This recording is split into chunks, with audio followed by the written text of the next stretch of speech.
Welcome. I'm Bonnie Hamlin of the League of Women Voters of Oakland.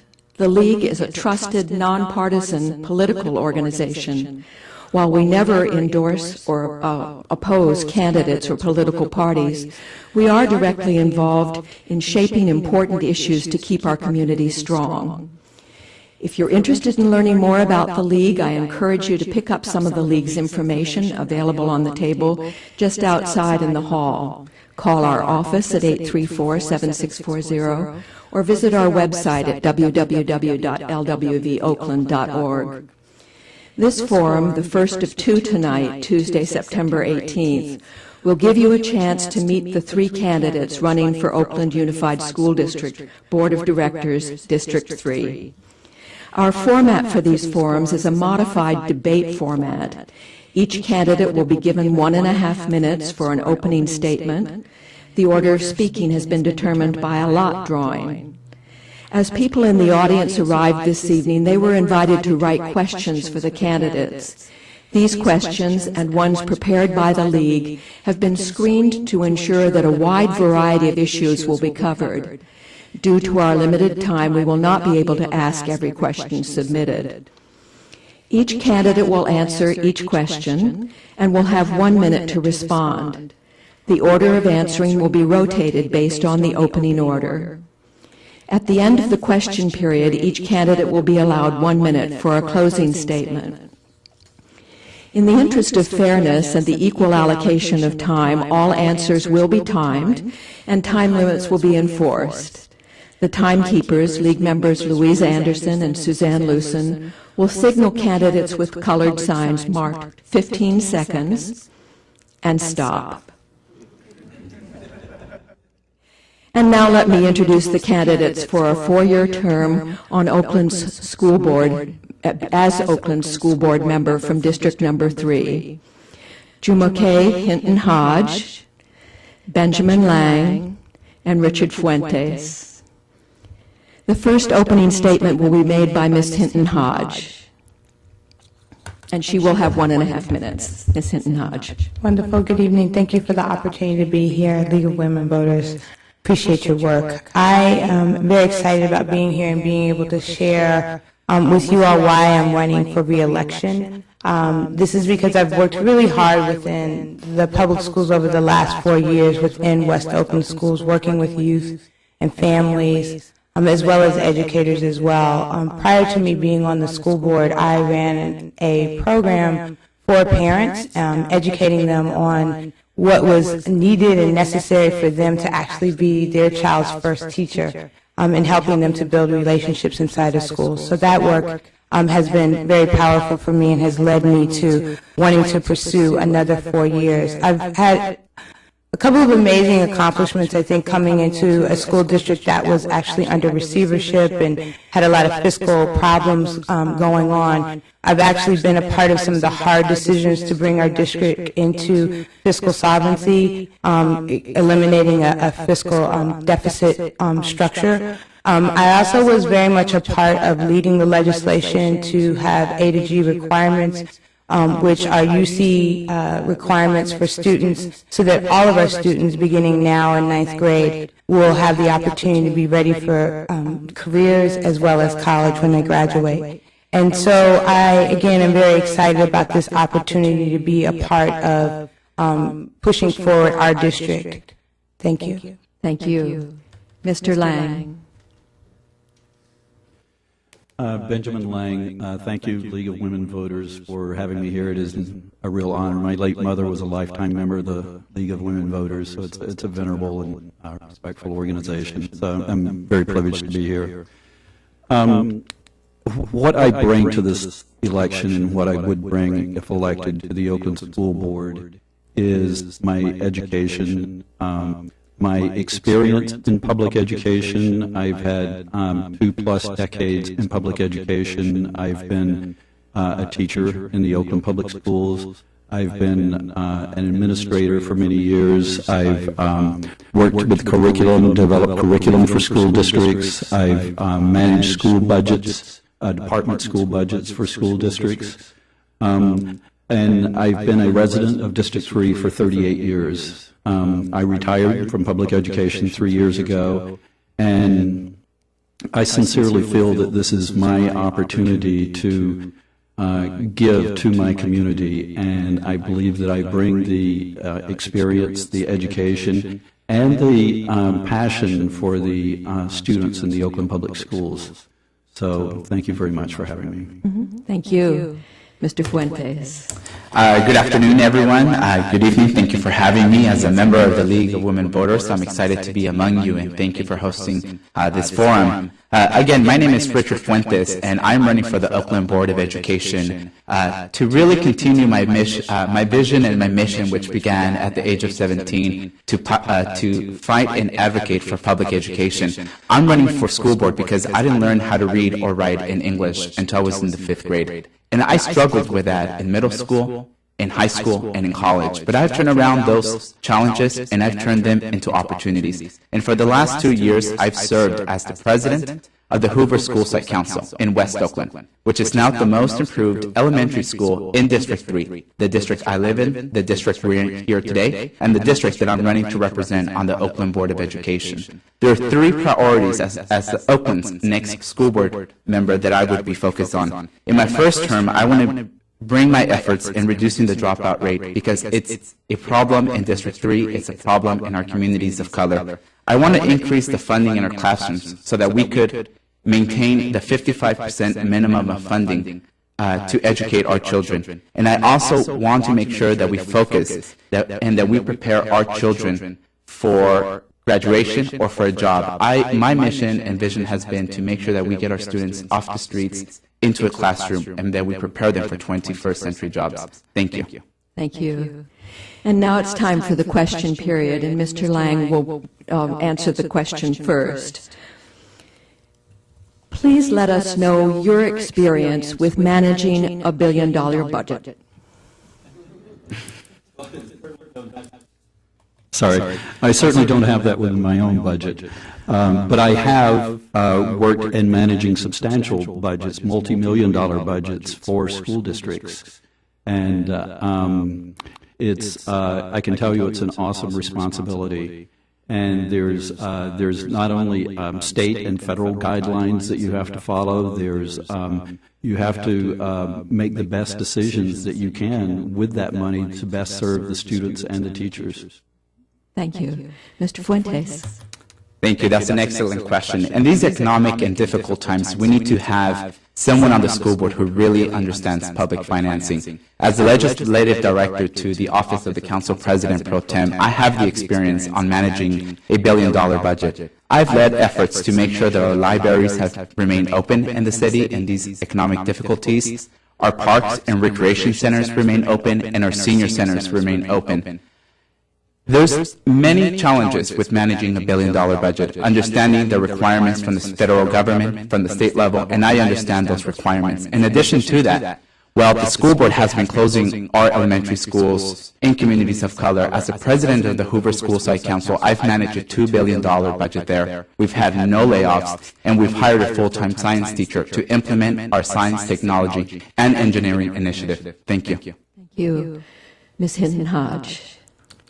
Wonderful question. I think that my experience has been with me for the last 4 years. It's been incredibly challenging. We're a school district that was under a structural deficit. And so my first year I was a part of the Finance and Human Resource Committee, and so I learned very much about those different strands and pots of dollars and resources that were there. It is not the role or the responsibility of a board member to do the budgeting for the district. We have staff that do that work. And so as a board member, we are responsible for the oversight and making sure that we're asking the right questions and directing people in the right kinds of ways to look at how do we use the limited resources that we have coming from the state and making that available into all of our classrooms.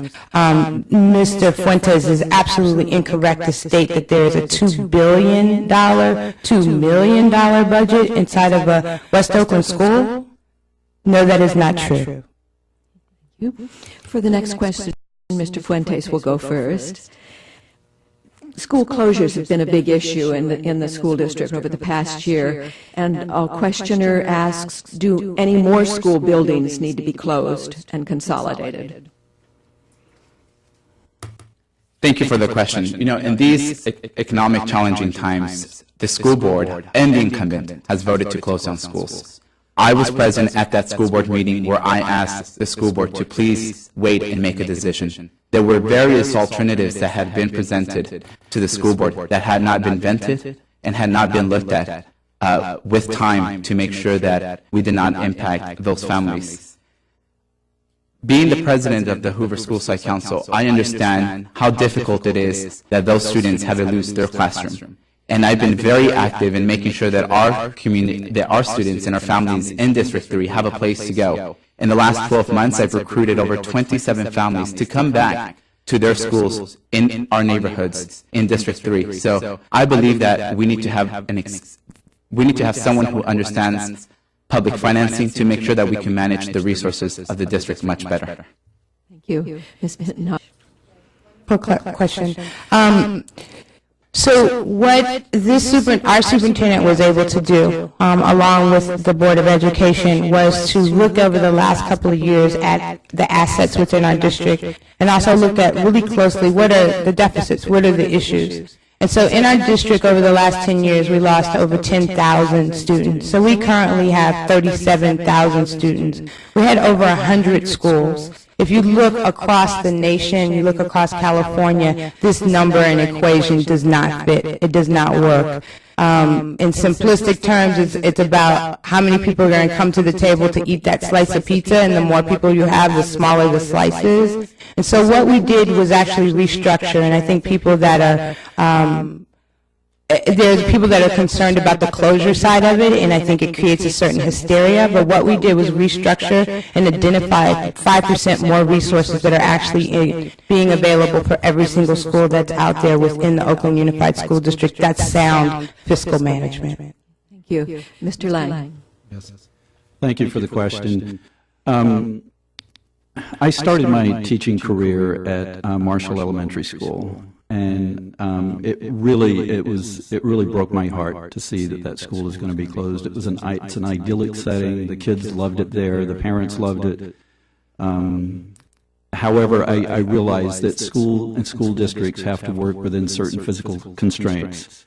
And I respect the decision that the school board and the superintendent made on this. I know it was a very difficult decision. I do challenge a few of the selection processes of which schools were selected to be closed. Lakeview School is, I've taught at Lakeview School before, and my nieces and nephews went there, and I do question, it's the proximity to the freeway. I kind of question the air quality. I know that when I was teaching there, kids would practically have to yell at each other over the classroom. My hope would be that the school district would look at other means of conserving money and making money as opposed to closing schools, like decreasing truancy and the dropout rate. Thank you. For this next question, Ms. Hinton Hodge will go first. This is a question about charter schools. How would you ensure sufficient oversight for charter schools? Currently, our district has one of the strongest records and is actually looked at across the country as a really superb charter school authorizer. So we have, for the number of charter schools we actually have pretty sound charter schools. I think that it's important to note that, bad charter schools are not good for our district, nor bad traditional public schools, and so we only want those that are good. So there is a very profound opportunity for us actually as a district to begin to develop some deeper relationships with the charter school management organizations in some ways. 25% of our families choose charter schools. And so parent choice and family choice is a really critical thing. So what we've begun to do is look at how charter schools now that are coming into the fold are actually paying down the school debt that we have, the $100 million loan, as well as really actually buying the services that are on our campuses, like our custodians and buildings and grounds. Thank you. Mr. Lang. Thank you for the question. I support the concept of charter schools. I support parents having choice, and However, I do know that charter schools are regulated by and governed by the school district's business office in terms of their budget and their spending. And there has to be close scrutiny of that. There has to be the Department of Curriculum and Instruction has to maintain oversight to see that the state standards are actually addressed in those schools. I know that St. Andrew's School that was in Oakland was a private school and was not a charter school, but that's, I think, is just an example of what can happen if a school is completely left free and it's without oversight. And that school, St. Andrew's, was receiving federal funding that was handed down through the Oakland Public School System. Thank you. Mr. Fuentes. Thank you for the question. When it comes to charter schools, I believe in quality education. The reason the families are leaving traditional public schools is because the education system, particularly in District 3, has failed our families and has failed our youth. Families are leaving to charter schools because it's an option. However, my focus is to rebuild our traditional public schools because I also want my child, when I have family, that my child go to neighborhood school. I don't want my child to cross town and go to schools in North Oakland or up in the hills. I want to make sure that my child could go to school in West Oakland so that she or he knows their neighbors quite well and the children in the neighborhood.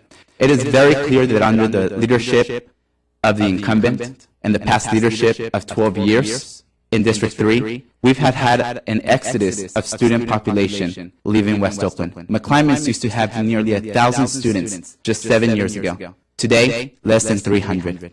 So I want to focus on rebuilding our public traditional schools and supporting the current charter schools that exist in OUSD. Thank you. Mr. Lang, you'll go first on this question, and it's a follow-up question or a question related to the previous one. Should charter schools be entitled to a percentage of parcel tax funds in proportion to the number of students that they teach?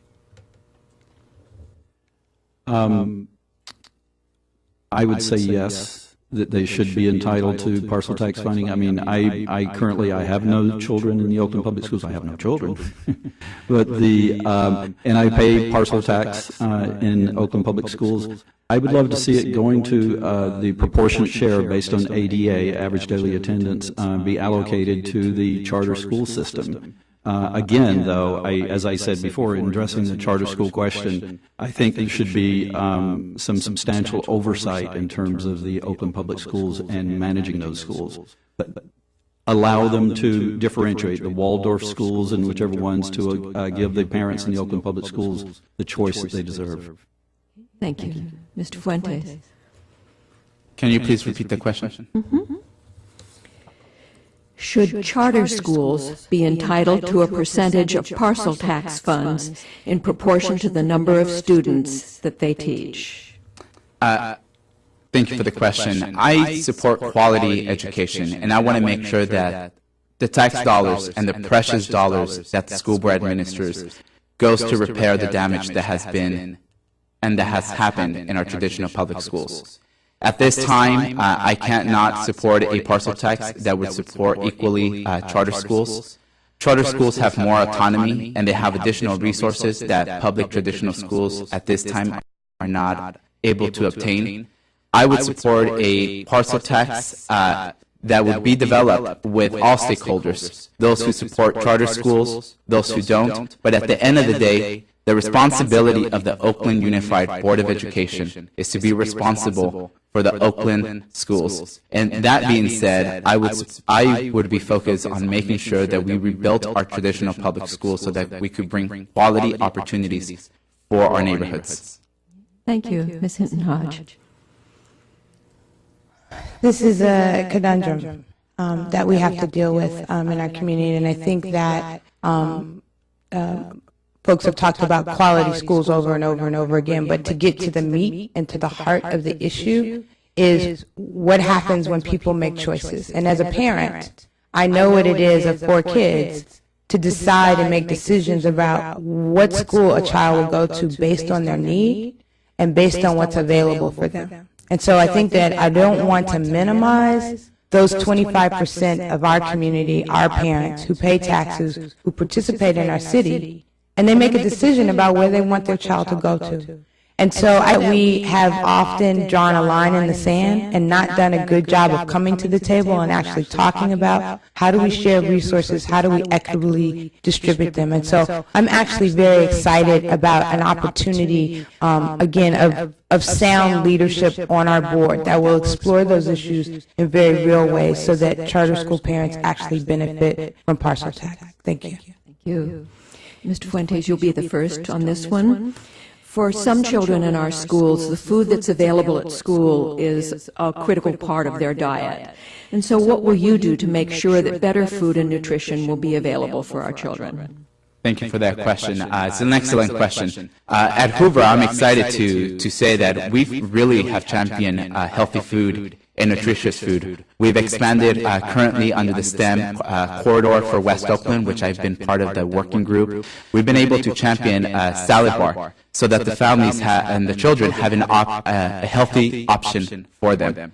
Not only that, but currently we're in the process of expanding our garden on site in partnership with the local community to make sure that not only are the vegetables that the students have on site, but they're also growing them and they're learning that process. And also we have a farmer's market every Thursday on campus to make sure that the families have an opportunity to eat healthy at home as well. And as we speak right now, I'm partnering up with some of the local food vendors that are in West Oakland so that we could provide a healthy option in the morning as children are walking to school. Instead of getting a bag of potato chips, they could get an apple or a banana for 5 cents. So those are the things that I'm championing to make sure that our children in District 3 have healthy options. Ms. Hinton Hodge. So I'm going to cheat a little bit, guys, on this one. I'm actually really proud to be my day job the program director for People's Grocery, and our whole mission has been to bring accessible and affordable healthy food to West Oakland residents. And so I'm excited about our current work. On the November ballot, we are putting up Proposition J. You can remember that, J for Jamoke. And I would want so many people to come out and support that. It's about redesigning our schools. We haven't built any real new schools in a very long period of time. We have a few new ones, La Escuelita, a jewel, a school that is highly sustainable and no waste and is amazing and powerful. But along with that, we are looking at designing and creating a cooking kitchen. And so having the opportunity, and even a small farm potentially. So we are really looking at how we can make a difference in school lunches and breakfasts as well as dinner programs that exist currently within our schools. Thank you. Mr. Lang. Thank you. One of my neighbors, when I was trying to convince her to vote for me, told me that I would have to commit myself to promoting gardens in each of the schools and vegetable gardens so that kids understood how a vegetable grows, what a root vegetable is, what's the difference between a fruit and a vegetable. And so the way that I would address this would not be to feed a child an appropriate meal, although I think that's important. The way that I would address it would be more systemically. I would look at the curriculum and the outreach programs from the schools and school districts in terms of teaching children and family what is nutritious food and what is good food and how to obtain it and how to obtain it economically. Thank you. Thank you. For the next question, Ms. Hinton Hodge would go first. Not all of our students will attend a college or university. How will you use your position on the school board to support student preparation for careers in the skilled trades? Wonderful. So while not every child in our district may choose not to go to school, I have actually passed legislation to ensure that there are A to G requirements that are available for every child that enters the 9th grade. And so a child can make that choice around whether or not they're going to choose to go to college or whether or not they're going to go into a career. In addition to that, in our really bold strategic plan that we put together, we are looking at a linked learning. It's called linked learning. There's different names people will have over the years. Teachers will say, oh, we used to call that something else. But it's now called linked learning, and it's a real opportunity to really look at opportunities for people to get access to careers. We have students that are going to community college currently while they're in 10th and 11th grade, taking courses and looking at professions and careers, doing job shadowing, partnering with folks like the Port. So I think that my work also will have to be connected to the City Council as well, and so that we can really make sure that there's strong economic development and job opportunities within District 3 for students. Mr. Lang. Thank you. I recently helped coordinate a workshop in a school district where we had students, teachers, administrators, and family members and school board members present. And one of the students was a fifth grade student there. And I remember talking to that student and talking about that by the time he finishes school, the majority of the jobs out there that are available for them have not been invented yet. Ladies and gentlemen, curriculum and everything is not changing fast enough. We're not keeping up. I embrace, some of you may have seen the 21st century learning skills that are out there. And so the job market today, what they're looking for, the types of skills, is not long division, although it's important. It's what we call the 4 C's. It's collaboration, it's communication, it's critical thinking and creativity. And that's what employers are looking for. And I would throw a 5th C in there and call it compassion. Thank you. Mr. Fuentes. Jobs are very important, especially in District 3, where we have one of the highest unemployment rates in the city of Oakland. And also we have a high school, McClymonds High School, which has nearly over 40% of our students are dropping out every single year. Making sure that we have a curriculum that is focused on preparing our students for 21st century jobs is absolutely important. And when I get on the school board, and one of the things that I'm championing right now is that the city of Oakland has an innovative opportunity with the development of the Army base, so that we could get our students who are in District 3 and throughout the city of Oakland, so we could get them placed into jobs. So one of the things that I'm championing and that I'm going to that I want to make sure that I lead the efforts to is to make sure that the students who are in McClymonds are partnering up with Peralta community colleges for those trades opportunities, and for those trades opportunities to come in and partner up with the unions that are locally here in Oakland to make sure that we could get our students who are in the classroom and into jobs. So I believe with a partnership between the Peralta community colleges as well as some of our trade unions, we could put West Oaklanders and Oaklanders back to work. Thank you. For the next question, Mr. Lang, you'll go first. What ideas do you have to get parents more engaged in both their child's education and the schools of Oakland? Well, my primary focus is communication. We have to get the parents involved in the educational process of their students. And one of the ways that I see doing that is through technology. There are so many opportunities for us to do mass communication and instant communication with our parent community that we should be taking advantage of that. There's boy, I just had a brain freeze on that one. There's the mass emailing. There's the calling system. I believe the Oakland Public School has it in now to where the principal can do a call out to the community. And there's also the opportunity to get every parent involved in the internet, whether it's affordable or not. There's also there's a Comcast Essentials program to where we can bring internet into every home for $10 a month. As well as a low-cost computer for $150, and so through the use of modern technologies. Thank you. Thank you. Mr. Fuentes. I've been championing the efforts to make sure that in District 3 that every parent is engaged with their children's education.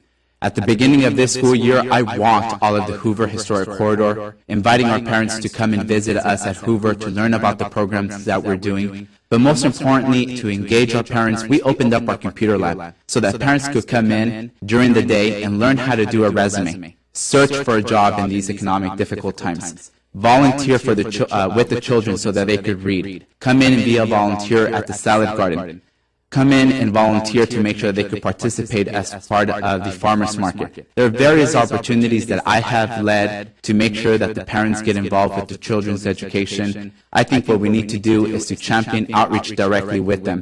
And one of the things that's very difficult that I know firsthand because I'm in the classroom every single day is that a single email won't work. Most of our families in West Oakland don't have a computer at home, don't have email. So what's important is that we have to get out to the community, we have to outreach to them, and that's what I've been doing these last 4 years. Ms. Hinton Hodge. Great. I thought you worked for De La Fuente. He's in a school now? Okay. I didn't know that. So this is my passion. This is where I came to this work. So I started volunteering at McClymonds when in the 2000s, and it actually didn't have 1,000 students at that particular time. They always talked about the legacy of 1,000. It actually holds 1,000 students, but it had about 500, 600, 700. The numbers were always shifting. So I began to work with parents actually all across West Oakland. And the idea there was we created the Parent Leadership Engagement Academy. And the work that we did there was really about allowing parents to actually have an opportunity to look at themselves, to do some self-awareness work, to really think about who are they as their child's first teacher. And then the second thing was, how do you understand and navigate this educational system at all? What's my child supposed to learn in third grade? And then the last piece is that we helped organize them and empower them to actually be leaders. So I think that that's how you work with parents holistically. Thank you. Mr. Fuentes, this question goes to you first. What is your position on the small schools movement in Oakland? Would you support the existing schools or advocate merging them back into larger comprehensive schools, as seems to be happening? Thank you for the question. I support the movement of small schools. It was a movement that began about a decade ago, and in some portions of the city, it worked quite well. For example, in the Fruitville, where when you look at the map of success that public schools have had in Oakland, you look at this map of a 10-year trend, and you see that the schools in the Fruitville have done quite well. But that's because of leadership. That's because they've had a school board member and a council member that's leading the efforts to make sure that they could turn the schools around. When you look at the same asset map, what do we see in West Oakland? Lots of improvement that needs to happen. And I want to make sure that when I get on the school board, that I find the financial resources that are available so that we could educate our children for tomorrow, that we could prepare them. We all know that we've had failure in District 3. We have not had a representative that's pushed an agenda to educate our children. And as the next school board member, I'm going to push forward to make sure that the resources are available for quality schools, community schools that are open for our parents and for our students. Ms. Hinton Hodge. The small schools movement, where it was most successful is back to that other question that we talked about in terms of where are parents involved and engaged in the process. And so, unfortunately, oftentimes I think in communities of color, and I would say in particular in African American communities, and I feel like in D3 that's where we're talking about predominantly African American, we have institutional issues. We have some barriers that often people are not really willing to open their eyes and be really honest about. And so what was able to happen in some communities had to do very much, yes, with leadership, but also how communities were engaged. And so if you don't engage a community from the ground up and being a part of a process, then you will not have success. And so unfortunately, the question was really about small schools. And so I think that small schools have been phenomenal in some parts of our district. I think that we actually had great success with Excel, which was on McClymonds campus. But again, based on some other institutional barriers and issues, it wasn't able to thrive. Thank you. Mr. Lang. The small schools in Oakland has been around for some years now. Actually, a personal friend of mine, Brian McKibben, was the guy who was hired by the district to direct that program and implement it. It was funded, as I recall, by the Gates Foundation, and to my knowledge, that funding is no longer available for it. I would have to concur with Jamoke on that. In small schools, as with other programs, you support what's working, and then if it's not working, you don't continue to throw money at it and try to make it work when it's not. It works in some communities, in some schools, and others it doesn't. Thank you.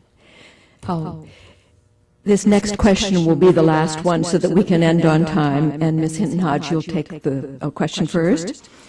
We've heard all of you have mentioned the concern about a high dropout rate, and so how will you address the high dropout rate amongst Oakland students? Do you mind if I use Mr. Lang's 4 C's and then his 5th C? So is that really creating a rigorous, relevant, and engaging curriculum?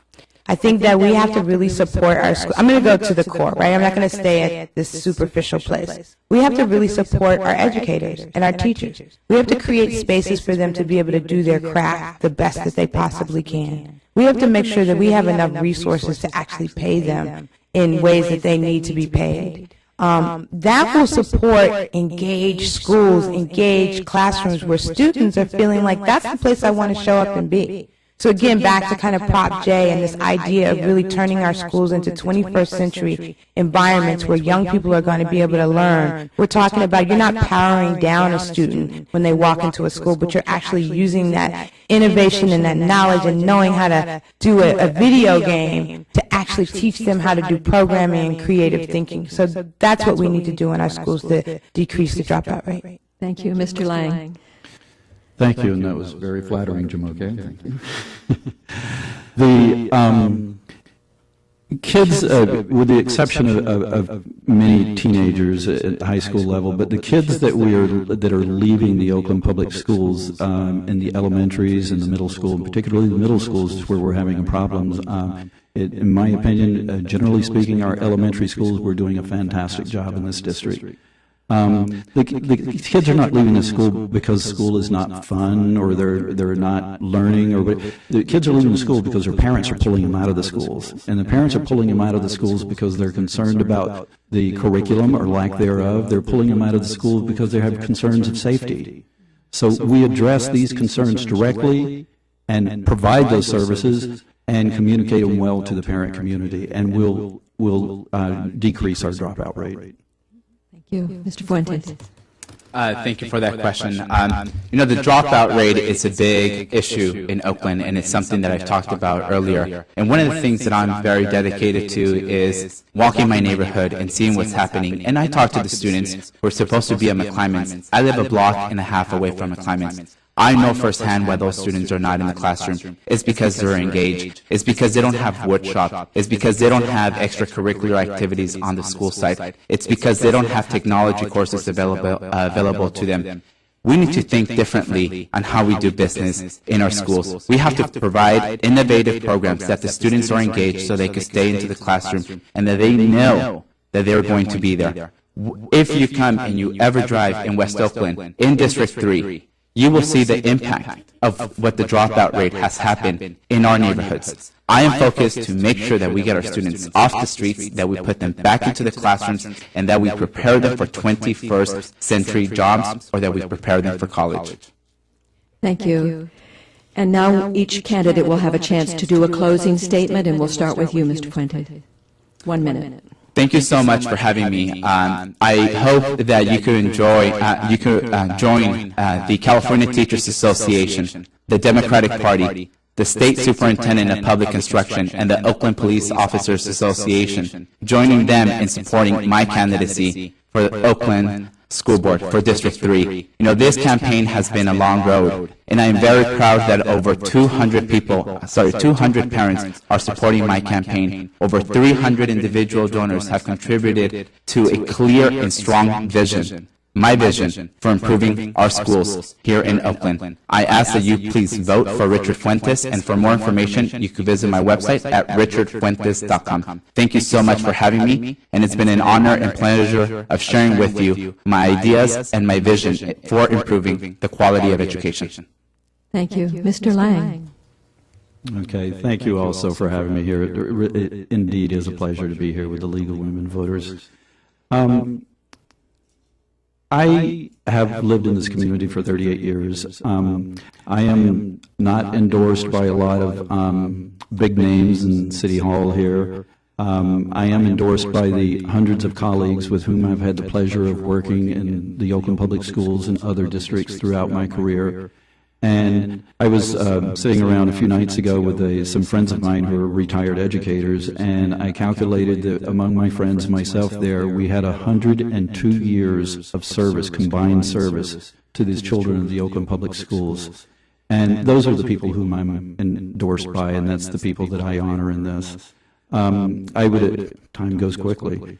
I would certainly appreciate your support in this campaign. I am your candidate that has real-world school experience and knows curriculum and school finance, and I will work hard, and I am compassionate about the children in Oakland. Thank you. Ms. Hinton-Hodge. I'll actually just start with the ask, and that is to really bring me back into office so that I can further the work that has already begun through a strategic plan, through a real vision, through actually a real experience of leadership and real relationships and partnerships. And I'm having to acknowledge some of the folks that actually just walked in this room from West Oakland parents that support me. So as we talk about endorsements, I'm very happy about parents from West Oakland supporting my work. The Oakland Unified School District Police Force, SEIU 1021, asked me, the folks that are on the ground, their children go to the schools of Oakland Public Schools. So I have the experience, have been there for 4 years. There's, steep learning curves around some of these things. But I believe that it's important to not be starting over and to really take the maturity of this position and the work that I've done and actually go deeper so that we can further this work and this vision and build a thriving school system. On behalf of the League of Women Voters of Oakland, I want to thank the candidates for participating in this forum tonight and for choosing to run for this important office. For further information about the candidates and measures that will be on your November 6th ballot, please visit the League's award-winning website, www.smartvoter.org. To those in our audience tonight, Tuesday, September 18th, I want to let you know that the public is invited to be part of the audience for a number of upcoming forums. Thursday, September 20th, for City Council District 1 and at large at the Rockridge Branch Library from 7 till 9 p.m. Thursday, September 27th, for City Council District 1 from 6:30 to 8 at St. Columba's Church at 6401 San Pablo. Friday, September 28th, for School Board Districts 5 and 7 from 6 to 8 p.m. here in City Hall, Hearing Room 1. Tuesday, October 2nd, for Peralta Community College Trustee Area 2, BART Director District 7, and State Assembly District 15 from 6 to 9:15 here in City Hall, Hearing Room 1. Thursday, October 4th, for BART Director District 3, State Senate District 9, and Oakland City Council District 5 from 6 to 9:15 here in City Hall. Tonight's two forums and the others sponsored by the League and taped for broadcast by KTOP will be played on KTOP several times in the weeks before the election. The schedule for these showings can be found on the Smart Voter website and on the City of Oakland's website, www.oaklandnet.com, by clicking on the Government tab at the top of the page and then get on KTOP TV in the City Administrator list. In closing, let me say that the members of the League of Women Voters do hands-on work to safeguard democracy. We are directly involved in shaping the important issues to keep our communities strong. If you would like more information about us, check the table here tonight, call our office at 834-7640, or visit our website, www.lwvoakland.org. Remember, vote by mail or at the polls on November 6th. Encourage your family and friends and neighbors to register and vote also. And now, stay tuned for a forum featuring the candidates for Oakland City Council District 3. Thank you.